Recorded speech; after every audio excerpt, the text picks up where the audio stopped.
Hey guys, Pallet Geek here. So it's been about 8 months since my initial review of the C20 Pro, and while my initial review was pretty positive, I've put around 700 miles on this thing just with daily driving, commuting, things like that. So I wanted to go over some of the things I've added to it, some of the wear and maintenance items I've had to take care of on it, and whether or not I still think this bike is worth it.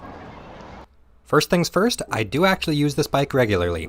It's quite dirty from winter riding, and while I have other bikes that I ride when it's nice out, I tend to see this as my utilitarian bike.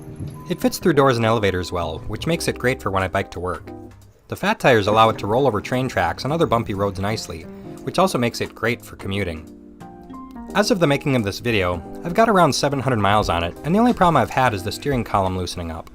To correct this, you remove the stem and twist off this collar to reveal a nut that tightens the headset bearings. Once snug, you can replace the collar and stem.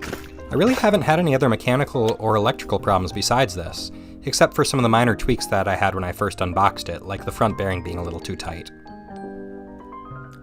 I did already rotate the tires at around 600 miles, as they started to wear through the top layer of rubber down to a different blue compound underneath. I might put a little bit of extra wear on the tires though, as I sometimes pull a trailer with this bike.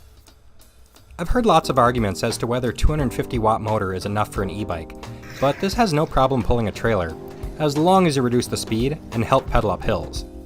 I do have more powerful e-bikes to compare to, a 750 watt mid-drive and a 1000 watt direct drive, but I think the biggest deciding factor on a power level is this. If you plan on ignoring these, 250 watts probably won't be enough.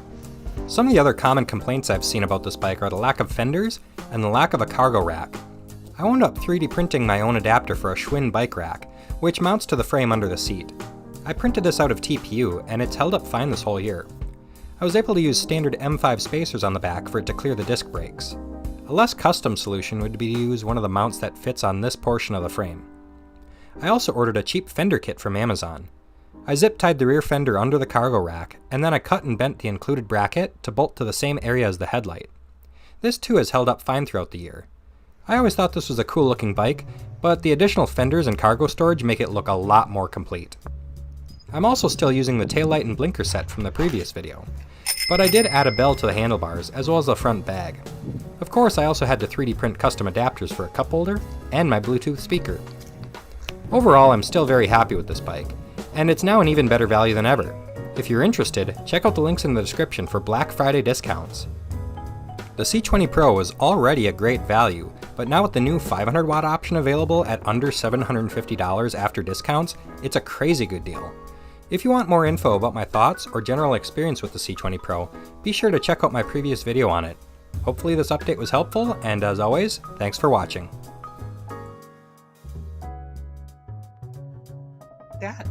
Who's that, buddy?